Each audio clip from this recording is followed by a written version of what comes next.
Surgical treatment of overweight and obesity. Bariatric surgery is indicated when non-surgical treatments fail in patients with BMI greater than or equal to 35 kilograms 1 square meter, or BMI greater than or equal to 30 kilograms 1 square meter with comorbidities related to obesity. Each bariatric surgery method has its own advantages and disadvantages depending on each specific case. The surgeon will advise and choose the appropriate surgery. 1. Gastric band placement surgery. In 1976, Wilkinson reported the technique of placing a gastric band for the first time. However, the band did not have an adjustment chamber. Gastric band surgery with an adjustable chamber was reported by Kuzmic and Forsell in 1990. The gastric band has an adjustable chamber placed under the skin and connected to the gastric band by a guide wire to help customize the gastric band. Ligation surgery has the advantages of being simple, easy to perform, very easy to recover, easy to return to gastrointestinal anatomy, short surgery time, and few complications. Long-term monitoring is required after surgery. Monthly monitoring for at least the first 3 months after surgery, monitoring and adjusting the belt depending on the level of weight loss in the long term.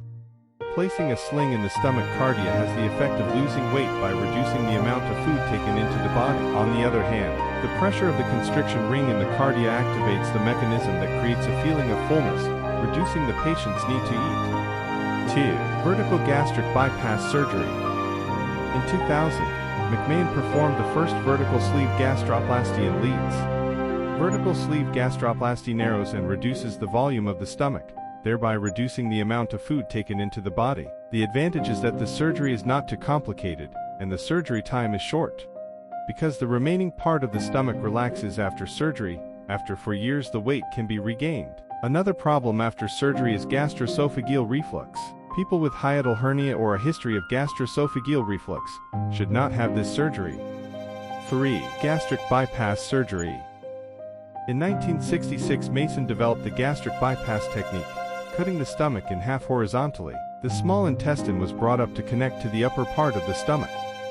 Gastric bypass surgery has post-operative complications such as vitamin and micronutrient deficiencies, anastomotic ulcers or internal hernia, and possible weight gain again due to dilation of the stomach and small intestine. 4. Biliopancreatic diversion surgery. In 1976, in Genoa, Scopanaro developed the technique of biliopancreatic diversion, BPD. This technique includes cutting nearly the entire stomach, diverting bile and pancreatic juice, reducing food absorption. The small intestine is connected to the ileum 50 centimeters from the ileocecal angle. During the first few months after surgery, the patient's food intake may not change, but weight will still decrease due to reduced intestinal absorption. Biliopancreatic diversion surgery is superior to other bariatric surgeries.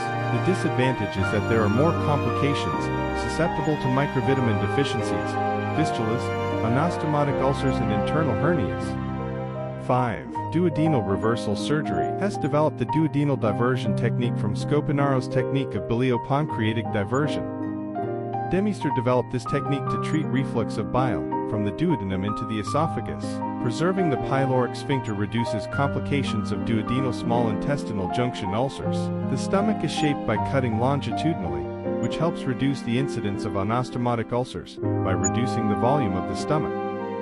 Duodenal diversion surgery is highly effective in weight loss due to reduced food absorption. This method has many post-operative complications, vitamin and micronutrient deficiency disorders. 6. Gastric bypass surgery with 1 anastomosis, mini gastric bypass. This technique was first performed by Rutledge in 1998 in the U.S. Create a gastric tube along the small curve, and bring the small intestine up to connect with this gastric tube in an omega style. The gastroenterological connection is 200 centimeters away from the Treitz angle, depending on the patient's BMI. Gastric bypass surgery with an anastomosis is an effective surgery. Long-term follow-up has complications such as vitamin and micronutrient deficiencies, fistula, anastomotic ulcers, 1% to 6%, and internal hernia. 7. Gastric fold stitching surgery. The surgery was first performed by Topor in Iran in 2002. The greater curvature of the stomach is folded along its length with non-absorbable thread. The stitching can start from the cardia or pylorus side.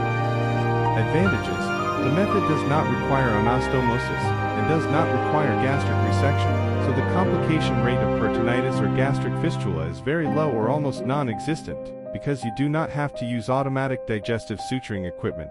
The cost of the surgery is lower than other methods.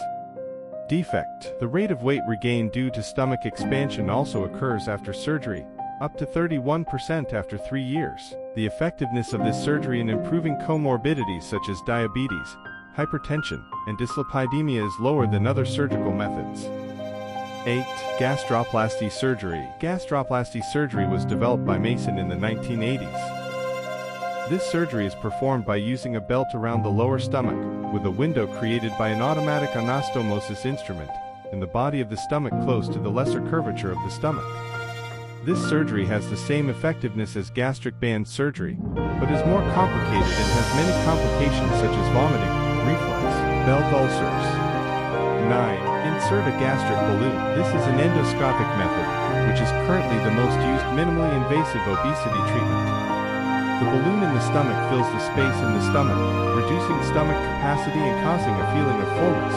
There are many different IRB devices, which can be filled with liquid or air and have adjustable volume, but there is no difference in weight loss between these devices. Gastric balloon placement is effective in short-term weight loss and significant improvement in comorbidities.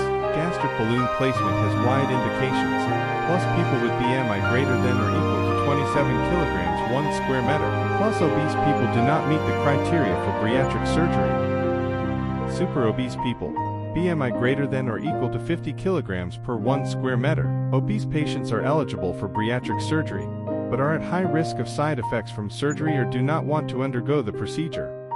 Today's sharing article about surgical treatment of overweight and obesity stops here. Please watch the content of overweight and obesity in children and adolescents in the following video. If you find this video interesting and useful, please like, share and subscribe to the channel to watch more information. Goodbye and see you again.